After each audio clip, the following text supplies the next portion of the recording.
Hello, Healthy Living OKC. This is Derrick, physical therapist from Select Physical Therapy. Thought I'd take some time as the pandemic looks like it might be slowing down, that the infection curve might be flattening out a little bit, and Oklahoma is starting to open up. Some of you are starting to get out of the house. Some of you who have been safer at home are starting to venture out and get a little bit more active. And there is the underlying hope that eventually, as the shelter at home standard is lifted, there's the underlying hope that the MAPS 3 Healthy Living Center, the place that we all love to go and exercise and socialize and learn new things and stay active, there's the hope that that place begins to open up, and there's a hope that maybe it'll be around June 1st. For those of you who have been sheltering at home and have not been as active, we here at Healthy Living OKC are a little bit concerned that while you've been sheltering at home, you've also gotten a little bit inactive. And as you have been inactive and you start thinking about getting active again, I as your neighborhood physical therapist, wanted to take a moment to remind you to not, as you get back out, don't try to start back up exactly where you left off. So if you were one of those people that were doing 20, 30, 40 minutes on the treadmill, of course, we know that there's a 30-minute time limit on all of our aerobic equipment. Wink, wink. If you were one of those people that were doing 20 to 30 minutes on the new step, or 20 to 30 minutes on the elliptical or the treadmill or on the stair climber, and you haven't been doing anything since the pandemic and the shelter at home order was given, we don't want you to start back up right where you left off. Your body has changed a little bit in the last 8 weeks, 9 weeks, however long it's been. March 20th, I believe, was the date. Your body's changed a little bit. Your metabolism has changed a little bit. You've gotten a couple of days older. You've taken a couple more trips halfway around the sun. So things have changed. And picking back up exactly where you left off is a bad way to do things. You need to set a goal. Think about where you were. If you were, let's say you were doing 30 minutes on the treadmill, and you're going to get active again, you need to set a goal of working 5 to 10 minutes on a walk outside in your neighborhood or at a park. If you were doing 30 minutes on the treadmill and another 15 minutes on another piece of equipment like an elliptical, set your goal for 15 to 20 minutes. So half to 3/4 of what you were doing aerobically before. I usually tell my patients, when you're first starting back up again, whether it's because of a surgery or an injury or just a simple thing like getting over the flu and it puts you down for a period of time, the general rule of thumb, the safe rule of thumb, is for every 24 hours that you've been in bed, you lose up to 10% of your power, 10% of your strength. But that's for 24 hours of bed rest. And hopefully during this whole pandemic, you have not been on the couch in the bed, but you've been actually up, at least getting out in the flower beds, getting in the garden, moving around the house some. But if you haven't been, you need to start at a safe level. So for every 24 hours that you've been inactive, you lose some of your power, you lose some of your strength, and it can take you up to 7 to 10 days to get that strength back where it was before you were bedridden, before you were resting due to the flu or COVID-19 or whatever it is that puts you in bed.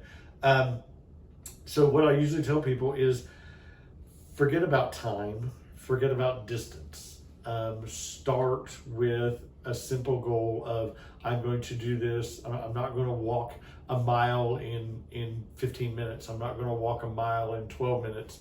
But I'm just going to go out and I'm going to exercise. I'm going to move for this amount of time. I'm going to shoot for 5 minutes. I'm going to shoot for 10 minutes. But if I get tired, if I get short of breath, shut it down. Rest. Stop. Take it easy. and leave it alone for that day. The next day, make a mental note of, okay, after 5 minutes of walking, I got tired, I got short of breath. Today, the next day, I'm going to shoot for that 5 minutes. Not shoot for 10 minutes, not shoot for 20 minutes, but I'm going to shoot for that same mark. And then the third day, you shoot for that same mark, but maybe add a minute to it, so that every 3 days, you are adding a minute to 3 minutes each time. That will get you safely back up to that 7 to 10 days and get your muscle tone closer to where it was before you left off. Yeah, just exercise to fatigue. Time, distance don't really matter a whole lot when you're first starting out.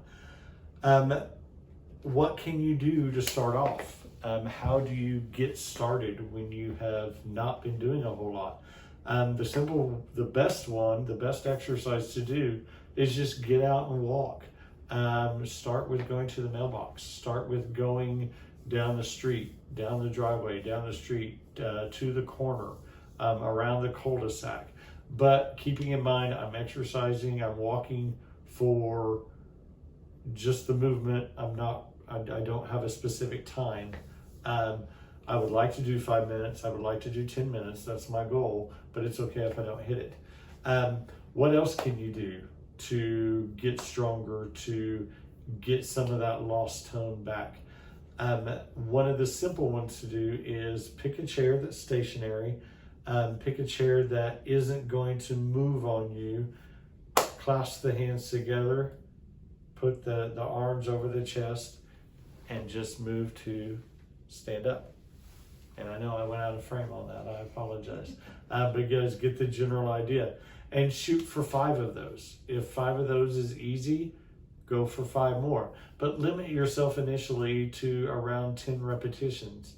Tomorrow, the next day, do that same 10 repetitions, add 5 repetitions to it. With strengthening exercises like sit to stand, they're anaerobic exercises. You can do a little bit more, but make sure when you come up that you blow that air out, and then you'll take air back in automatically as you sit down. So start with 5 repetitions of sit to stand. If you find that you're doing 15 to 20 repetitions and it's pretty easy, move to doing sit to stand from the lowest chair in your house.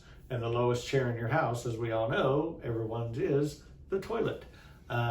Even if you have to have a riser on your toilet because of a hip replacement or a knee replacement, use that as your sit to stand location. It will challenge you to move up a little bit more. So that's the best one for the legs is sit to stand. What about the upper body? One of the best ones to do for the upper body is chair or countertop push-ups. And I will use this chair right next to me. Again, a chair that is solid up against a wall, so it's not going to move on you. Start with those hands on the chair. Take 1 step back so that you are on your tiptoes, and just lower the chest to the chair. Push the chest away from the chair. Lower the chest to the chair. Push the chest away from the chair. If you're finding a hard time just supporting your body weight on your arms, then just hold this for a count of 5. If a count of 5 was easy, add 5 seconds. Go for a count of 10. Okay? You can use a countertop as well. You don't have to use a chair. Chair's a little bit low. You can do that on a countertop. You can do that on the bar. The bar in your home, not the bar. We're still not going out to bars yet. Skip that part. So if you can hold your body weight, fine, great. Then try that whole chest push-up, pull-up, or that whole chest pull-up, push-out. If you find that to be particularly easy, go ahead and try a partial push-up and see how you do. Shoot again for a low number of repetitions. Shoot for 3 to 5 repetitions. You're the only one that's seen you do this. A significant other might see you do this. Encourage them to join you. But no one else out there is going to see you. Like coming to the gym, sometimes we get a little bit concerned about, well, somebody's watching me I'm just lifting the pink dumbbells. I don't want somebody to see me lifting the pink dumbbells. It's not manly. That's not very womanly. Nobody's going to watch you do this stuff. And this is your prep to get back out and get active. So get out, go for a walk, shoot for 5 minutes. Set the goal as that. If you make it, great. Next day, shoot for another 5 minutes. If you don't make it, you're just exercising to fatigue. The next day, shoot for that same level that you reach the fatigue. Sit to stands. Start with 5. Work your way up. And then the last one was the whole chest press in, press out with straight arms. If you're doing fine with that, add 5 repetitions. If you're getting 15 to 20 repetitions pretty easy, go for some actual push-ups and bend those elbows and do push-ups that way. Of course, with any of this, with the walking, with the sit to stand, with the arm presses, if you have pain, if you have discomfort that doesn't go away after you quit, then you need to give me a call, 753-9064. You need to call your primary care. You need to call Tanessa Pinkerton up here at the Wellness Center. Give somebody a call and let them know you're having pain and discomfort when you went for a walk, or when you did your sit to stand, or when you did your arm presses, and that pain isn't going away. Let us get you moving in the right direction to get some help. You can always call me in my office. We'll be happy to call your primary cares for you. But give us a call. Don't just live with that pain and discomfort, and don't just try to power through it. So that's my recommendations for getting back out now that the curve is flattening and Oklahoma looks like it might start opening up a little bit more.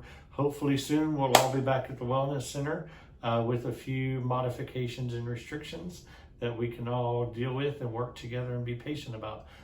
If you've got any questions, again, Select Physical Therapy, give me a call, 753-9064. Y'all have a good one.